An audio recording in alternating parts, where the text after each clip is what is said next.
السلام علیکم ورحمۃ اللہ وبرکاتہ۔ دوستوں، درس قرآن و حدیث صرف 10 منٹ میں۔ آپ سمجھ سکتے ہیں کہ اللہ ہمیں قرآن میں کیا پیغام دے رہا ہے۔ اس درس کو اینڈ تک دیکھیں اور دیگر دوستوں سے بھی شیئر کریں۔ جزاک اللہ۔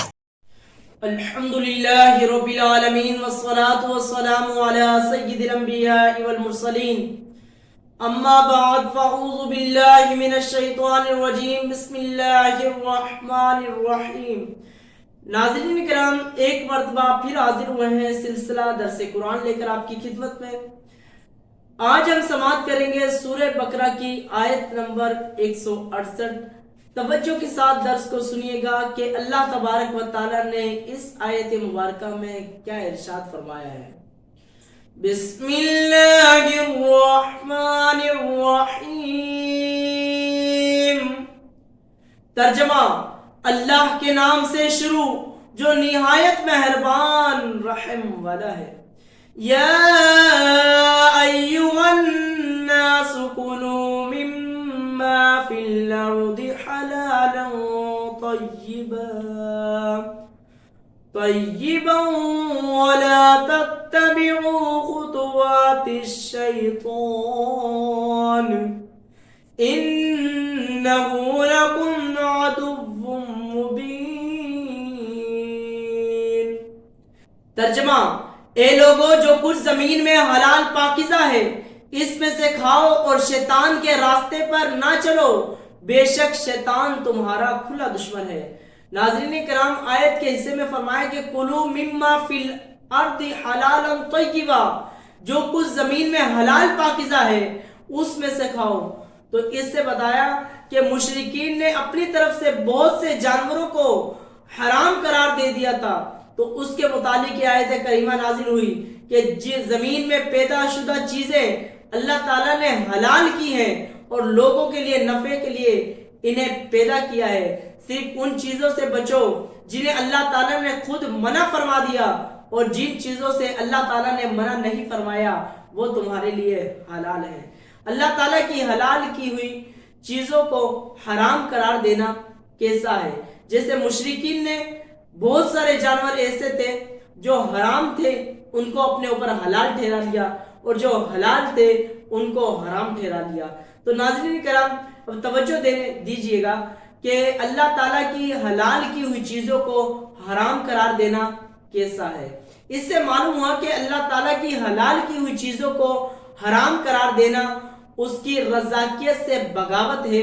مسلم شریف کی حدیث میں اللہ تعالیٰ فرماتا ہے جو مال میں اپنے بندوں کو عطا فرماتا ہوں وہ ان کے لیے حلال ہے، اور اسی حدیث میں ہے کہ میں نے اپنے بندوں کو باطل سے بے تعلق پیدا کیا، پھر ان کے پاس شیاطین آئے، انہوں نے لوگوں کو دین سے بہکایا، جو میں نے ان کے لیے حلال کیا تھا اس کو حرام ٹھہرایا۔ تو شیطان نے جو ہے حرام ٹھہروایا اور فرمایا کہ حلال اور طیب رزق سے مراد کیا ہے۔ کہا کہ تم حلال اور طیب رزق سے مراد وہ چیز جو بذات خود بھی حلال ہے، جس سے بکرے کا گوشت ہے، سبزی دال وغیرہ، اور ہمیں حاصل بھی ہے جائز ذریعے سے ہو، یعنی چوری رشوت ڈکیتی وغیرہ کے ذریعے نہ ہو، تو فرمایا کہ حلال اور طیب رزق ہے۔ رزق کی مذمت کے حوالے سے احادیث مبارکہ میں کیا آتا ہے؟ تو فرمایا کہ حضرت سعد بن ابی وقاص رضی اللہ تعالی عنہ نے عرض کی، یا رسول اللہ صلی اللہ تعالی علیہ وآلہ وسلم، دعا فرمائیے کہ اللہ تبارک و تعالی مجھے مستجاب الدعوات کر دے، یعنی میری دعا قبول ہو۔ تو مستجاب الدعوات ناظرین کرام اسے کہتے ہیں کہ وہ اللہ تعالیٰ سے جو بھی دعا مانگے وہ قبول ہو جائے فوراً۔ تو حضرت سعد بن ابی وقاص رضی اللہ تعالیٰ عنہ صحابی رسول ہے اور عشرہ مبشرہ میں آپ شامل ہیں۔ تو آپ نے حضور علیہ السلام کی بارگاہ میں حاضری دی اور کہا کہ یا رسول اللہ صلی اللہ تعالیٰ علیہ وآلہ وسلم، آپ اللہ تعالیٰ سے دعا فرمائیں کہ وہ مجھے مستجاب الدعوہ بنائے، یعنی میری ہر دعا جو ہے وہ قبول ہو جائے۔ حضور پر نور صلی اللہ تعالیٰ علیہ وآلہ وسلم نے ارشاد فرمایا، اے سعد رضی اللہ تعالی عنہ، اپنی خوراک پاک کرو، مستجاب الدعوات ہو جاؤ گے۔ اس ذات پاک کی قسم جس کے دستے قدرت میں محمد مصطفیٰ صلی اللہ تعالیٰ علیہ وآلہ وسلم کی جان ہے، آدمی اپنے پیٹ میں حرام کا لقمہ ڈالتا ہے تو 40 دن تک اس کا کوئی عمل قبول نہیں کیا جاتا، اور جس بندے کا گوشت سود اور حرام خوری سے اگا اس کے لیے آگ زیادہ بہتر ہے۔ تو فرمایا کہ اے سعد بن ابی وقاص، تو اپنے خوراک کو پاک کر لو۔ تو اب یہ صحابی رسول ہیں، کسی کو اجازت نہیں ہے صحابی رسول پر کلام کرنے کی کہ شاید جو ہے حضرت سعد بن ابی وقاص کی خوراک جو ہے وہ پاک نہ ہو، تو ہمیں عقل کے گھوڑے نہیں دوڑانے۔ یہ امت کی تعلیم کے لیے حضور علیہ السلام نے جواب دیا، اور امت کی تعلیم کے لیے صحابی رسول سعد بن ابی وقاص نے سوال کیا۔ حضرت ابو سعید خدری رضی اللہ تعالیٰ عنہ سے روایت ہے، رسول کریم صلی اللہ تعالیٰ علیہ وآلہ وسلم نے ارشاد فرمایا، جس شخص نے حلال مال کمایا پھر اسے خود کھایا، اس کمائی سے لباس پہنا، وہ اپنے علاوہ اللہ تعالیٰ کی دیگر مخلوق جیسے اپنے اہل و عیال اور دیگر لوگوں کو کھلایا اور پہنایا، تو اس کا یہ عمل اس کے لیے برکت اور پاکیزگی کا ذریعہ ہے۔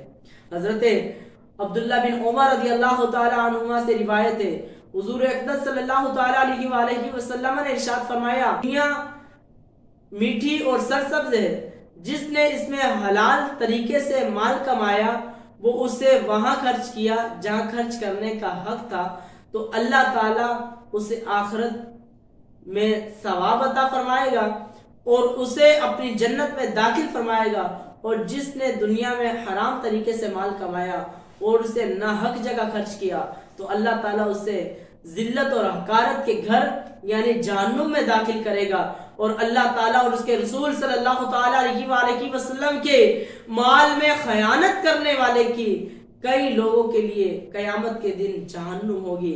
اللہ تبارک و تعالیٰ قرآن مجید فرقان حمید کے بنی اسرائیل میں اس بارے میں فرماتا ہے، کلما خبت زدناہم سعیرا، جب کبھی بجھنے لگے گی تو ہم اسے اور بڑھکا دیں گے۔